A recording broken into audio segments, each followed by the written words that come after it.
Hi everyone, welcome to X's and O's with LeRoy Butler, and we are going to look at a Chicago Bears play. This is a play that kind of dogged the Packers, and I think we're going to see this again from Seattle. Absolutely. And it's basically an outside zone play in which the Bears are trying to, from what we could tell, isolate Sam Shields, figuring he can't tackle.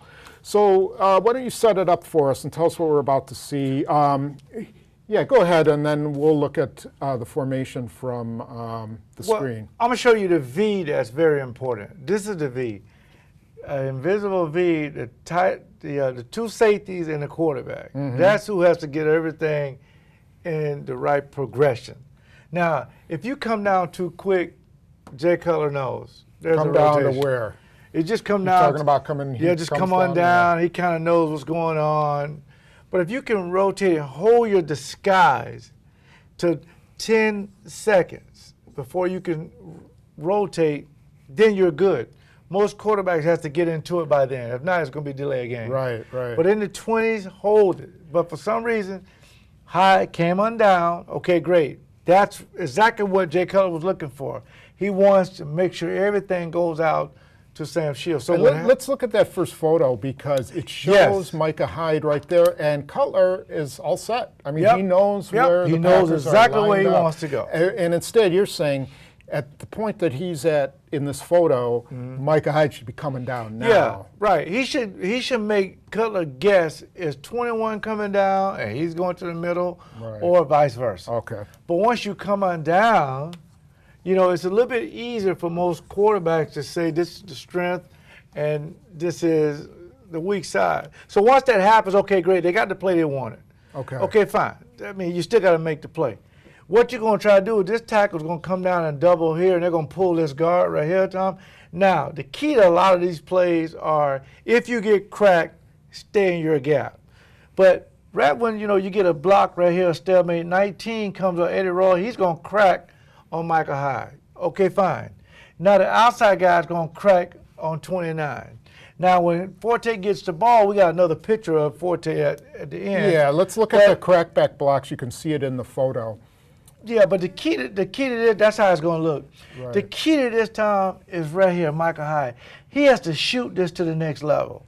Okay. If he shoots this gap, now when that guard comes around, he's going to disrupt this play right here, either make a tackle for a 3-yard loss, or he's going to take this guard out and make Forte go a lot deeper. Now Sam Shields has a better chance of making that tackle. And what we saw was he came down. As you discussed, he had to watch the play action because that's his guy. Bennett is his guy. Yep. So Hyde does that, but then once he knows it's a handoff, he kind of waited for this guy because he saw the cutback, he saw the crackback. But you were saying, just hit it. Just hit it. Just go in and hit it and hit whatever you can. Absolutely, because once he engages on Nick Perry, you know, Perry got him. If he engages, that's your guy, okay? If he gets past him, Palmer will get him going back across.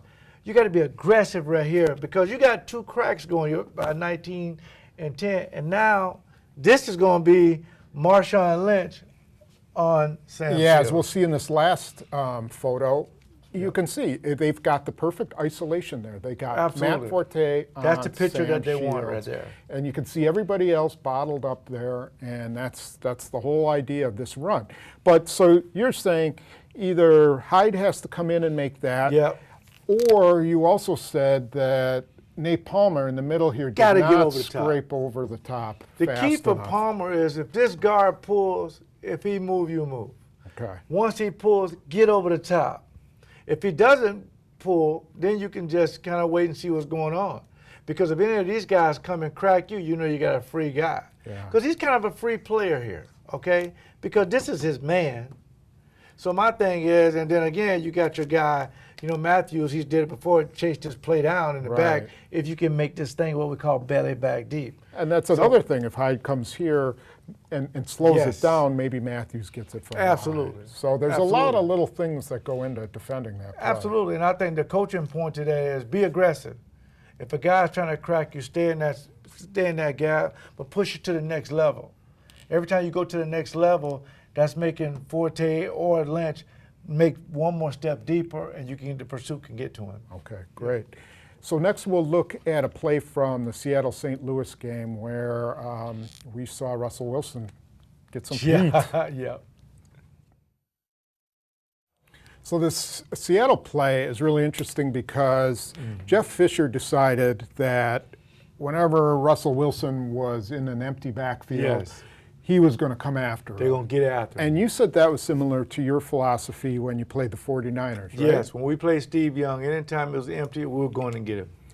Just figuring you could get there first before he could get the ball out. And before he, try to make a quick throw, a slant or anything, we told our cornerbacks the ball's coming out quick. See, if you do that, it simplifies it. Anytime it's empty, we got our favorite blitz. And in this case, the Rams like this 3-3 screen. And it kind of gives you the illusion of you got almost like 8 or 9 guys up here across the board. Yeah, let's look at the formation. You can see it here.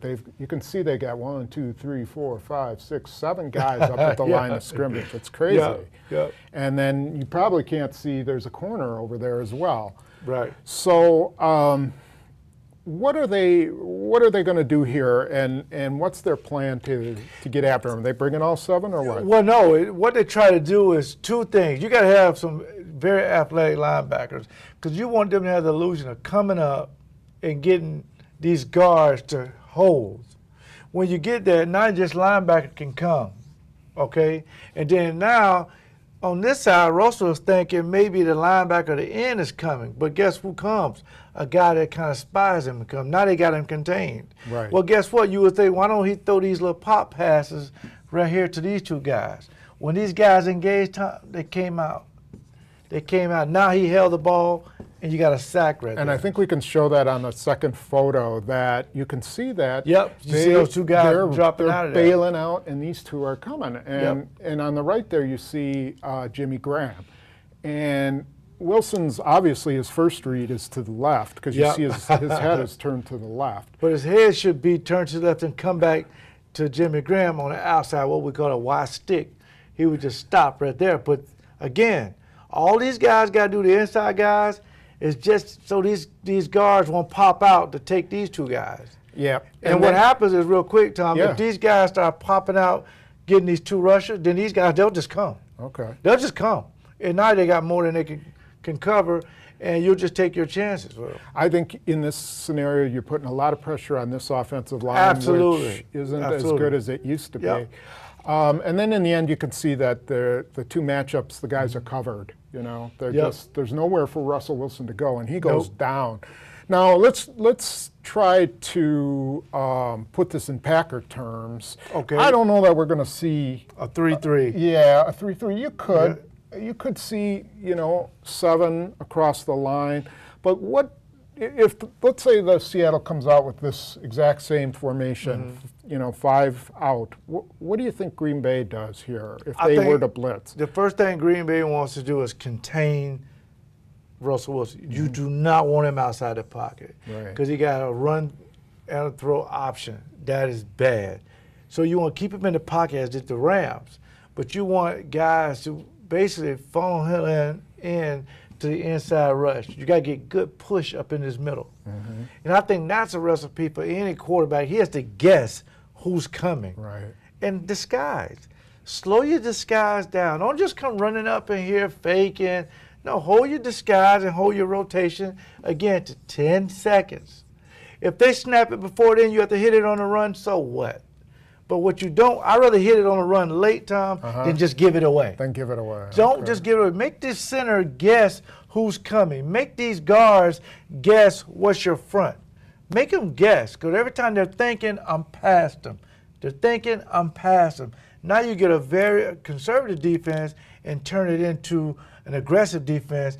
So again, it proves that you can put pressure on Russell Wilson. They got to be not afraid to do that, not afraid to go after him. And that's what they'll try to do. It shows, the St. Louis Rams showed that you can put pressure on Russell Absolutely. Wilson. Well, thanks for joining us for X's and O's with LeRoy Butler, and we will see you next week after the Seattle game.